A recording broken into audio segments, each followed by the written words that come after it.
Candy snack চুপ চুপ hello তো দূর দূর দেশি দাঁড়াই তো সোজাওকে হ্যাঁ ভালো লাগে না কিন্তু দেশি দিয়ে আমরা 300 ফিট পূর্বাচল 300 ফিট নীলা মার্কেটে খাইতে আসছি।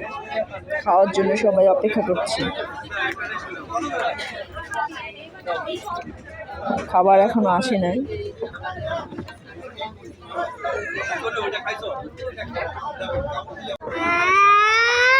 এই যে হাঁসের মাংস আর কি রুটি সৌদা না কাগজ কাগজ না কাগজ রুমাল রুটি আর হাঁসের মাংস হচ্ছে নীলা মার্কেট না নীলা মার্কেটে আমরা কাগজ কাগজ না রুমাল রুটি না কাগজ কাগজ খাবা এর জন্য